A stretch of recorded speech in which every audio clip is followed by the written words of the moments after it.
Well, hey everyone, Kyle once again. Welcome back to the next movie for Halloween month, and well,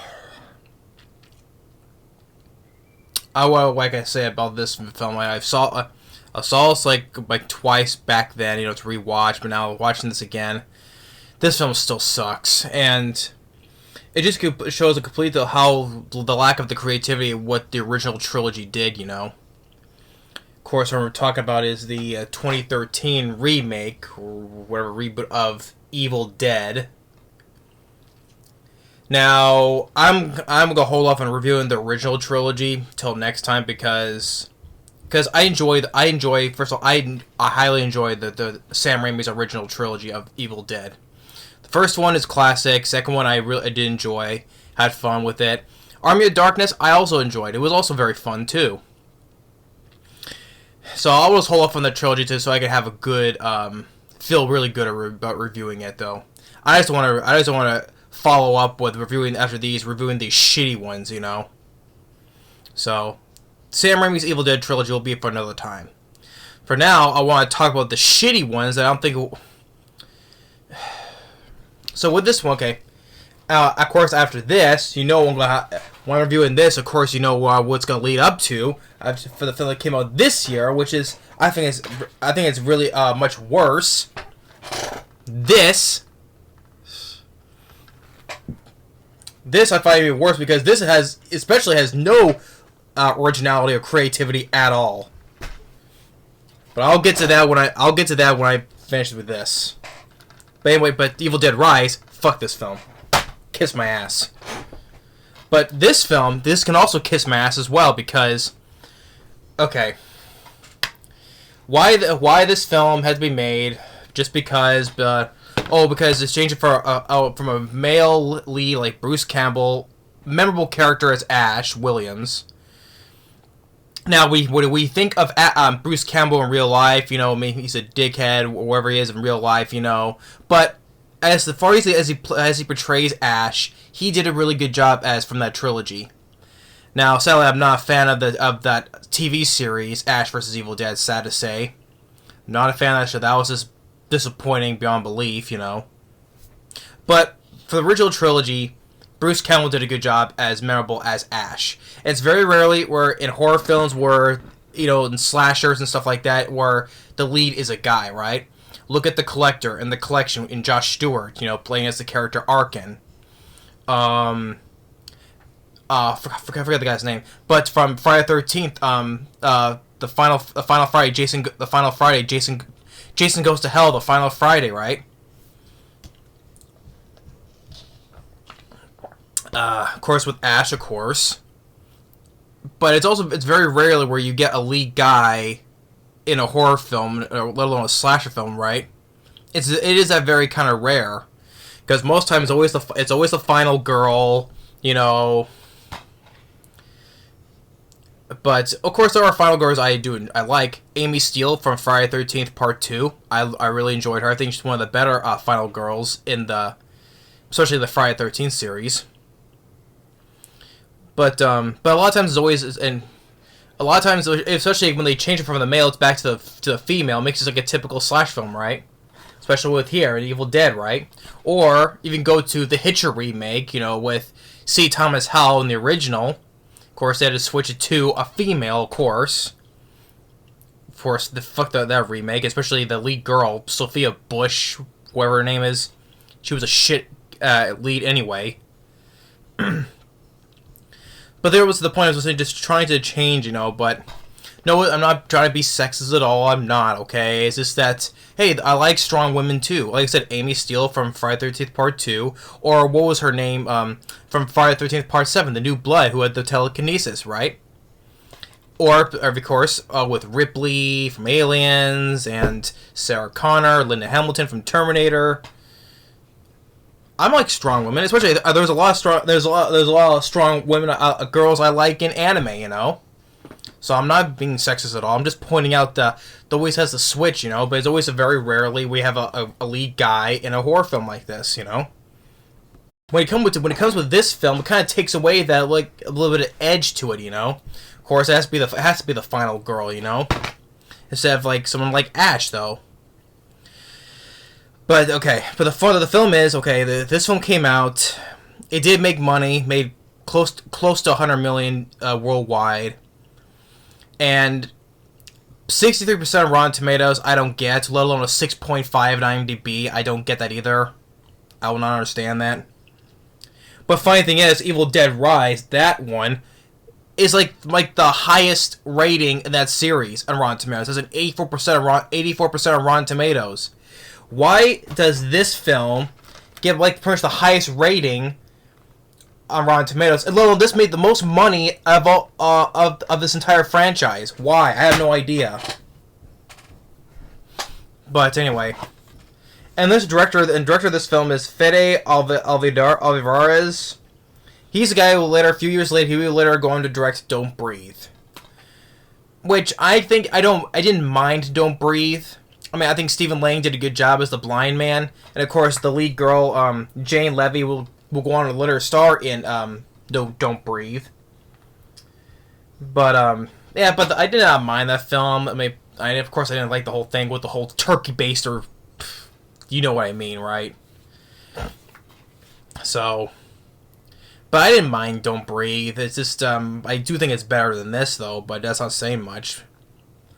And of course, the director of this will later go on to produce. He didn't direct though, but he produced the shitty 2022 Texas Chainsaw Massacre film.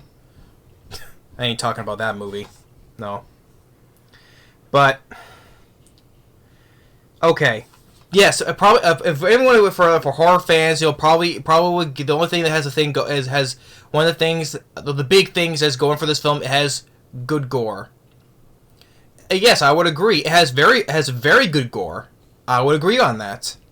There's a lot of great pieces of gore in this movie. But that's the only thing I would give it, though. Because the characters I don't care for. They're not memorable like Ash is. I don't care about these characters. That's the thing. I don't care about these characters. I don't even care about Jane Levy in this film. I don't care about her. Oh, she's a girl. She was taken over here, to help with treat with her, her drug addiction or depression, whatever she has. I didn't care anyway. So I don't really care what happens to her though, or any of these people. So they take some play, same thing, drive into the woods, a secluded cabin in the middle of nowhere. But it's same people, it's 2 guys and 3 girls. The lead girl here, her brother, you can say like he's like the wannabe Ash, you can say. Her brother, his girlfriend, and the guy, probably thing I know about this guy is that he has long hair, beard, and glasses. You know what funny thing is? He could be like me, He could be like me, glasses, long hair, and when I had the beard, earlier when I was reviewing earlier before I shaved it off, though. With the beard, this guy could have been me. I mean, long hair, glasses, beard, yeah. That's the only thing I remember about this guy. But then, of course, later when they go there, he's the one they find the secret cellar in the basement, and he's the one who finds the Book of the Dead. Now, funny thing is, this thing is wrapped in, let alone in plastic, but also wrapped in barbed wire. Now, I forgot to mention, of course I'll forget, how can I forget, the opening, which is pretty much pointless anyway. The opening of this film, like I said, pointless, is with, trying to do, like, what, Exorcist type style, like, it's like years earlier, I think, where a girl is possessed, right, and her father and some other group of people, they're in the woods, I think they're in the woods, because why would they do it in the basement where it's set it on fire, right? So, yeah, they're in the woods, they have her tied up, she gets possessed and saying, "Oh, Daddy, please don't do this," and then she goes and talks like Reagan from Exorcist, right, when she's possessed. "I will rip your soul out, Daddy." And then they set her on fire. See, every time I try to do rants, this is proof I'm just allergic to this bullshit movies. I'm telling you. Jeez. There's a lot of times when I do these rants on these films, every time I had to freaking sneeze. I'm not making this up, you know? Last time I did for last preview, Area 51, sneeze. Here, sneeze. I'm telling you, it's a fact. It's a fact. I really am allergic to these bullshit movies. I'm telling you. I'm not making this up. But anyway. They set her on fire, but at the same time, they also blow her head off. Why? If she's on fire, though. But still, I guess, just to make sure. But the whole thing is pointless anyway, because nothing comes of that opening anyway later on. So... So I don't know what was the point of the opening. And so, but anyway, when they get there, right, the guy from the base goes in the basement, he finds the book, but it's wrapped in plastic and it's covered in barbed wire. And you think, I mean, even with Ash, you know, it's different though, because like he didn't know, like he's listening to the projector, right, and the tape recordings, right. He didn't know any better either, so but I give a little bit more leniency on him, though, because it didn't seem like it was a dead giveaway, raise any red flags, though. Here, it's covered in barbed wire for a reason. That should send any red flags right there. This thing is covered in barbed wire. There must be some reason why they wrapped it in this, you know? But no, he takes it off, plastic off, there's the book, and then he stupidly reads it. Then, of course, he unleashes... Basically, he's the one who unleashes the hell upon this place. So, then the lead girl, Jane Levy, I don't care about her name. She's the one who first becomes the Deadeye, right? How she runs into the woods, and then like the scene right here where she's screaming right here. She falls in this pit, and then she gets out. Then she gets attacked by the vines, like in the original. Not as quite as extreme like how it was in the original. And then the girl, who does look like the girl from The Ring, I'm not shitting you. She does kind of look like the girl from The Ring. You know, the black hair over the face and stuff like that. She does kind of look like the girl from The Ring. I'm not kidding. She vomits this black stuff and it goes like really, literally up her cooch. You know. Maybe that's it. Maybe that's one of the extremists. Probably they could say that's kind of like that on par with the original, you know. But still, and that's when she becomes like a deadite. She starts getting possessed, and like with one of the girls who has medical training, right?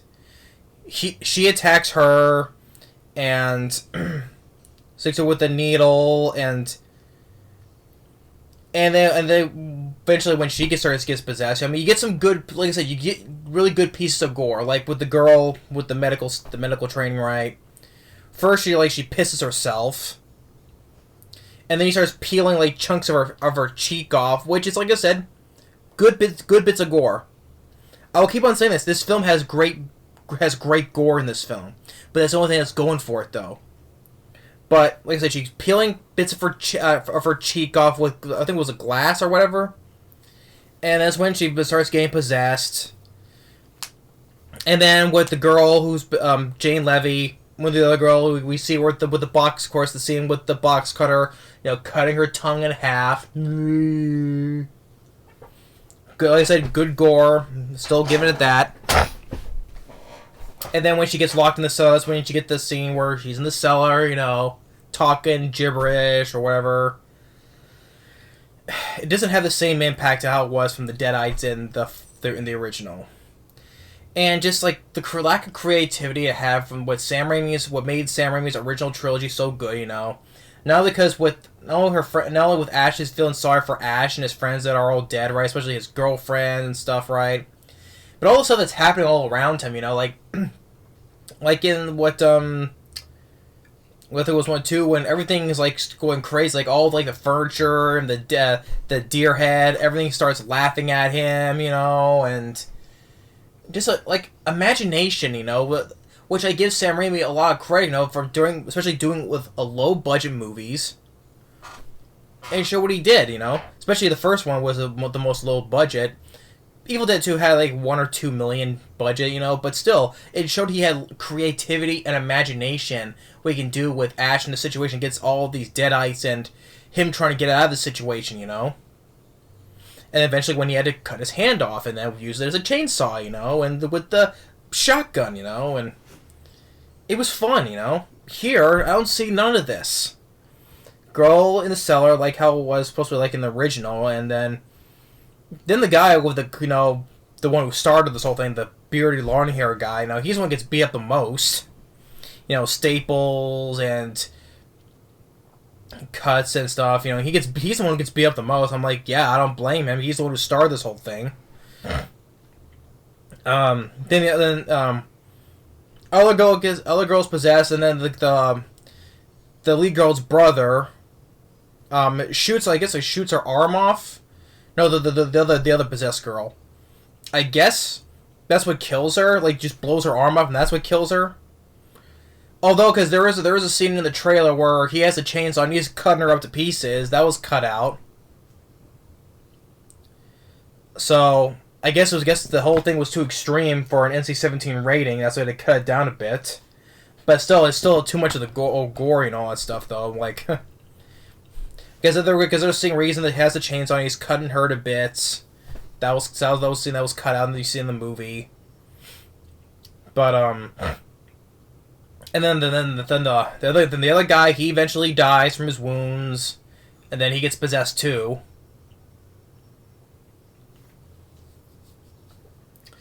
And then, I forgot the stupid things.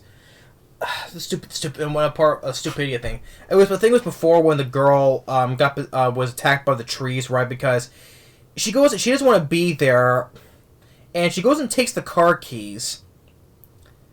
And there was a stupid line one of the people said, I forget who it was, but it's like, where'd she go? I'm like, she took the car keys. You basically almost practically let her go, I would say. So you guys are stupid people for allowing her. Instead of, hey, you can't go, you're staying here, But they basically let her go, basically. He takes his car keys and she wrecks that car. The brother tries to leave, but the bridge is flooded, so they can't leave. So yeah, that's one stupid thing I forgot to mention. Yeah, basically they allowed her to take the keys and just try to go, but no, whatever.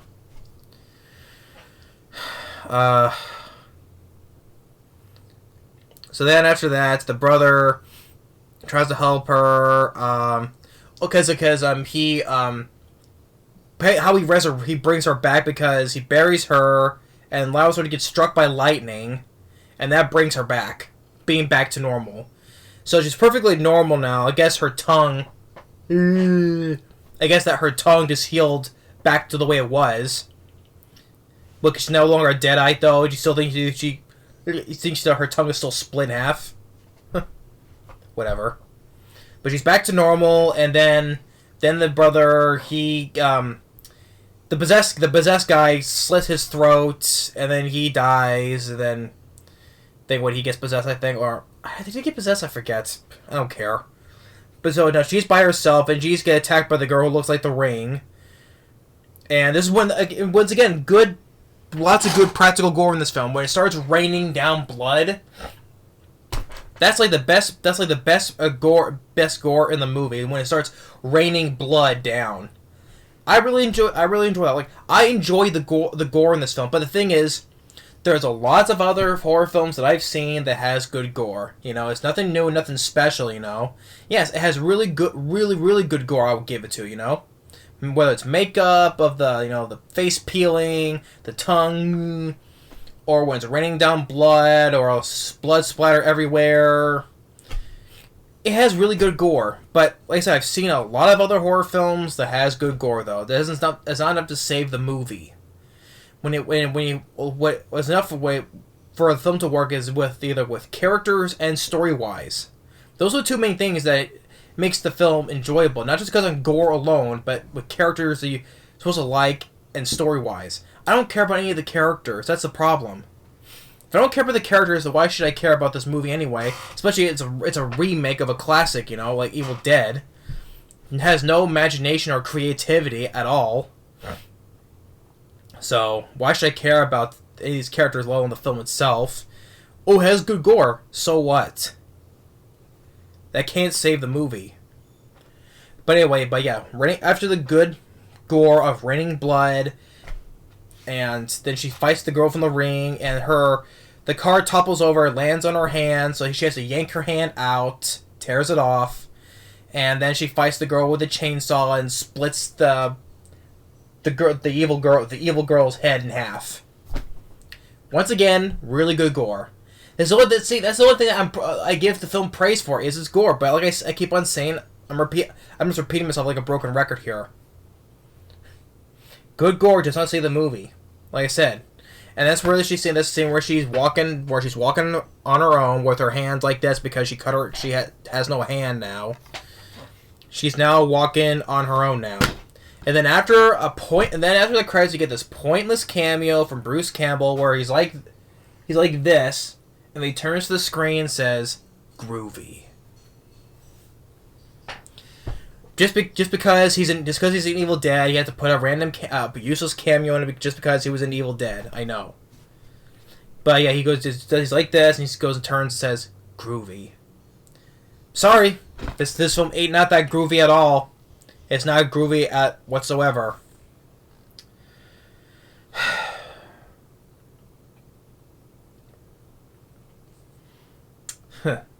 This from this person who from Shotgun.com will absolutely blow you away. No, it didn't. Or this person from IGN, terrifying, exhilarating, and relentlessly entertaining. No, I wasn't. I was not entertained by this film. I wasn't blown away. Yeah, well, this film can blow me. How about that? I don't know, how about them apples? This film can blow me.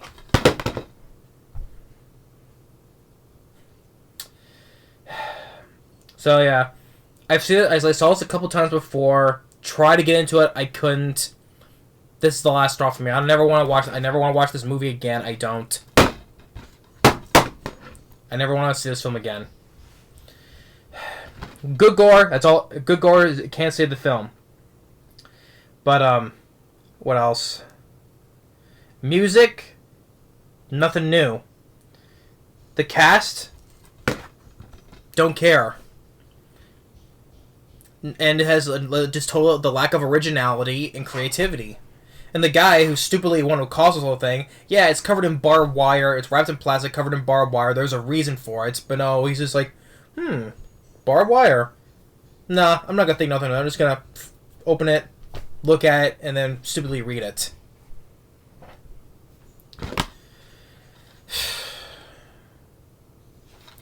The only reason Sam Raimi's involved in producing this one because this is his trilogy, let alone with Bruce Campbell.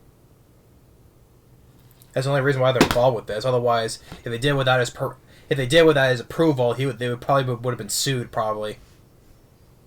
I reviewed another film from Sam Raimi earlier this month. I was not a fan of that film either. Drag Me to Hell. The film was given away on the poster, that basically made the film worthless to watch because the ending is on the poster. Drag Me to Hell. It's on the poster. You don't need to watch the movie now. So everything she does in the film is pointless because the poster is a dead giveaway. What is worse, that film or this film? Gore-wise, if I want to compare gore-wise, maybe this film has better gore than Drag Me to Hell. By far, I would say. Yeah, because you get the stupid thing with the old lady gumming on the girl in her mouth with her mouth. And then the old lady just literally fisted it in the girl's mouth. And yet, with bad CGI gore, with the whole thing where it comes like a Looney Tunes cartoon with an anvil falling on the woman's head with our eyes popping out. It's bad CGI. That made it look horrendous.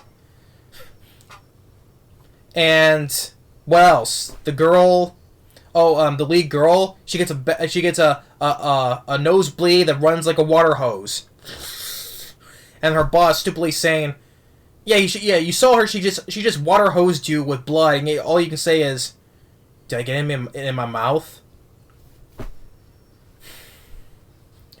And then the old woman in a shitty dream sequence where she vomits on the girl in bed.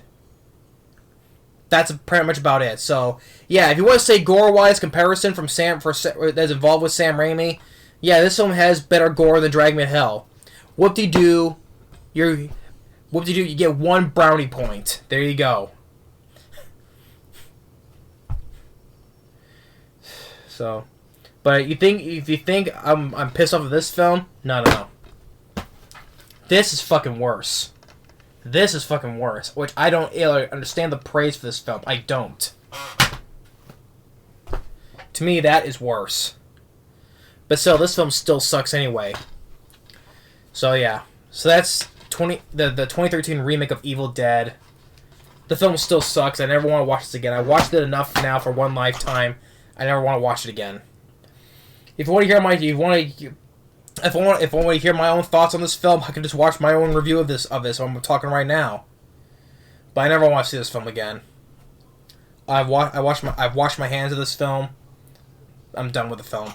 I'll stick to watching Sam Raimi's classic trilogy, with a better lead and better creativity and imagination, and having a fun time with the trilogy.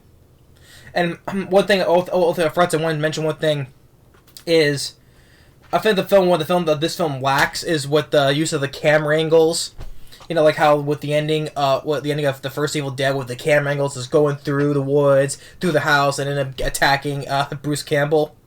I didn't see much of the creative camera angles. Maybe I did. I blinked and I missed it probably, but that's one thing I liked about it, was the crazy movement of the camera. As like the evil force is going towards Bruce Campbell. That's one thing I liked about it. It was the crazy different camera works, whether it's focusing on the laughing lamp or the laughing deer head, and just Bruce Campbell kind of like losing his mind, I just had more fun. That's why I'll review that another time, because I don't want to review those films, have fun talking about them, then end up ending on these shitty films. So the Sam Raimi's trilogy, that'll be for another time. But yeah, 2013 remake of Evil Dead. Fuck that. But I'm gonna have a hell of a time talking about the next one, which I think is a lot worse. Which I don't get the praise in the box office. I don't get that. What was so good about it, I have no idea. So stay tuned for another piece of shit, and let alone another one of the worst things I've seen this year. This. I'm in for another one, am I? Later.